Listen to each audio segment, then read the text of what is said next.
जगन्नाथ सांग माने Jyotsna hub channel रे आ गोटे नुआ गार्डनिंग वीडियो को आपण मानक स्वागत। देखंतु सांग माने मु जो मल्ली फूल गछर सेकेंड टाइम ताको ट्रीटमेंट करी से पुणी आउ थे फूल कढ़ एवं डेली 50-100 फूल आउ थे आहिर बाहर।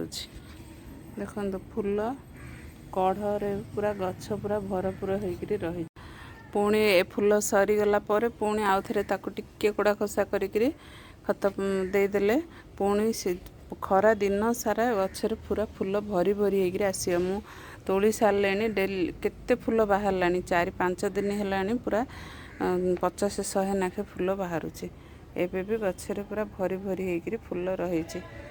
आईटा देखो मोर रंगणी फूल गछटा से रंगणी फूल गछटा छोट मु लगार सब वर्षे भी है से केते बड़ साइज रो फूल आसी। देखो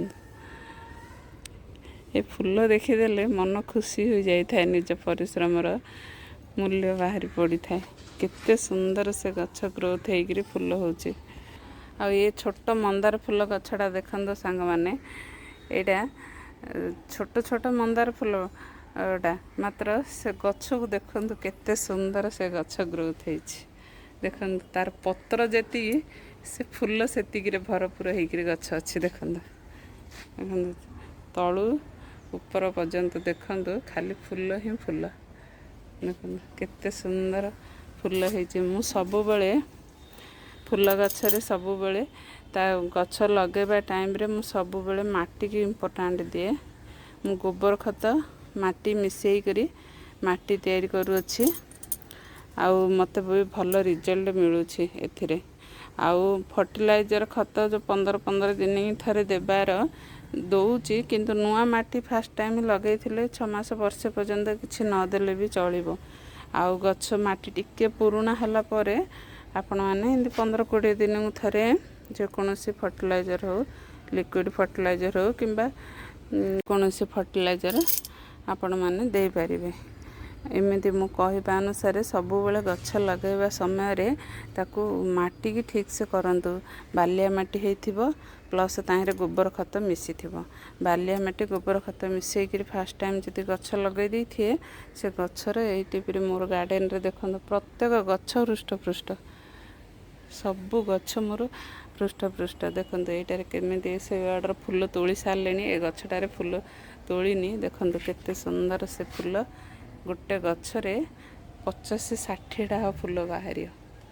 मु कहवा अनुसार आपण माने भी एहीपरी गछ लगातु आउ एमिति भरी भरी करी फूल मध्य आपण को मिलिबो। माटी सब बेले गछ लगेबा टाइम रे माटी की सब बेले इम्पोर्टेंट देबे। माटी गोबर खत माटी मिसई करी माटी तैयारी करी गछ लगेबे। आउ माटी किछि पुराणा हला परे केते 4-6 मास पुराणा हला परे ताहेरे 15 दिन 20 दिन थरे जेकोसी फर्टिलाइजर देबे।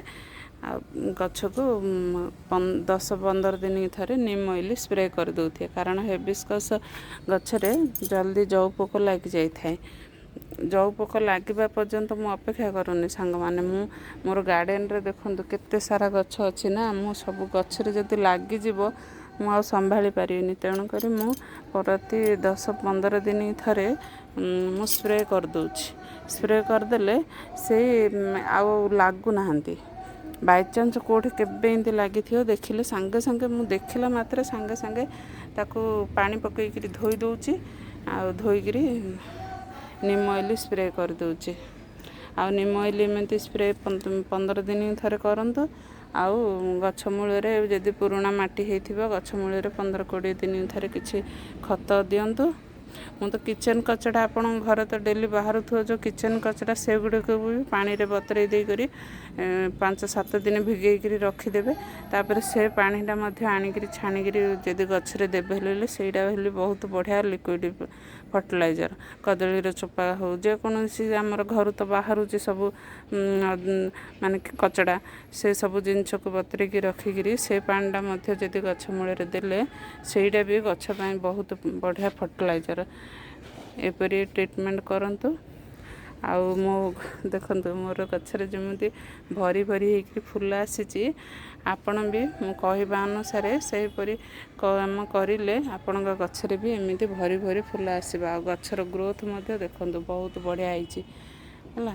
ତେଣୁକରି ମୁଁ କହିବା ଅନୁସାରେ କରନ୍ତୁ, ଆଉ ଗଛର ଗ୍ରୋଥର, ଗାର୍ଡ଼େନର ସୁନ୍ଦରତାର, ଫୁଲର ସୁନ୍ଦରତାର ମଜା ନିଅନ୍ତୁ।